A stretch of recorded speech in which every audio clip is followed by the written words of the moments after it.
The most common question I get asked as a nephrologist is how much food should I take? How much water should I drink?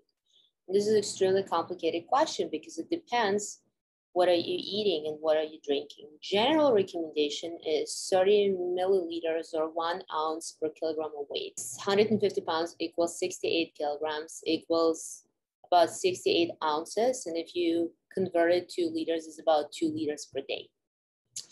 But again, we're all different. This is general recommendation. And it's so much dependent on how much salt and food and what quality of food you drink. More salt equals more water.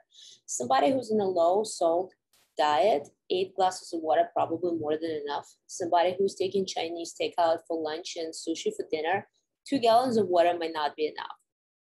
If you're taking less than 2 grams of salt per day, then again, 6 to 8 glasses of water is enough for you. But Chinese takeout may contain 20 grams of salt per 1 serving. General rule, more salt, more water. It also hardly depends on what you eat because some foods have very high water content.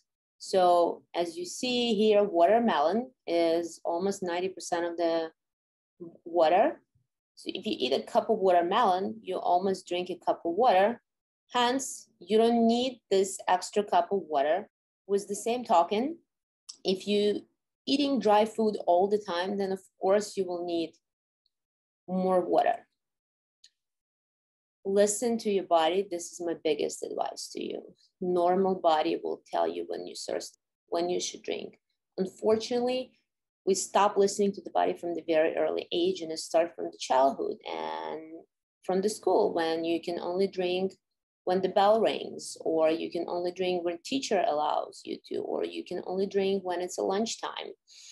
And it goes through all our adulthood.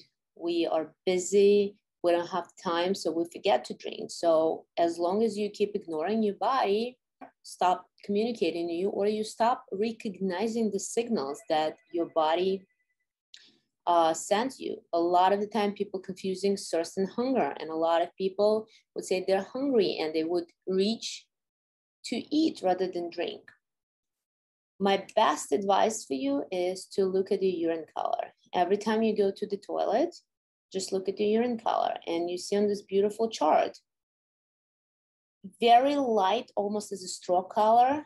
This means you're very well hydrated. And as you go and progress to amber, brown, and even red, this is for me as a nephrologist is an emergency. And I'm really getting stressed about it. So you really, if you start seeing this dark yellow or amber color, you really need to get hydrated as soon as possible. If you see this brown or red, this is time to call your doctor and check your blood work.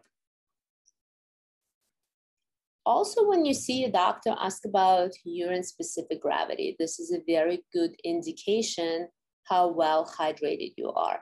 So urine-specific gravity of 1 is actually equals water. So if you less than 1, 0, 1, you're well hydrated. But if your urine gravity goes above 1.03, you're very dehydrated. The other question you can ask your doctor is your sodium level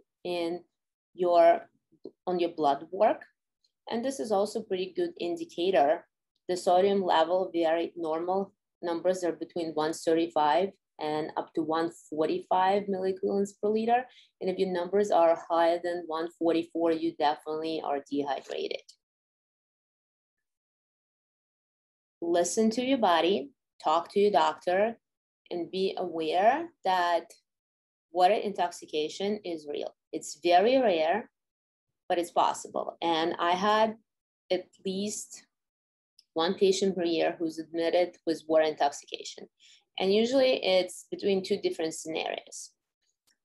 One is usually young ladies who are fasting. They're not eating 24 to 48 hours. They're trying to lose weight. They're in the gym exercising and they're drinking like 2 gallons of water per day. And then they get seizures and they're admitted with severe hyponatremia. And my second type of population is usually elderly people in a nursing home who on a tea and toast diet. So they have low salt intake and they're drinking a lot of tea. So high water intake, low salt intake cause hyponatremia. I also have another group of population is unfortunately alcoholics, and especially people who drink a lot of beer and then don't eat nuts or pretzels or chips with it. So again, too much water with not enough solute or salt intake can lead to severe hyponatremia. I hope this was an informative video for you. Listen to your body, pay attention to yourself, talk to your doctor. Have a wonderful day.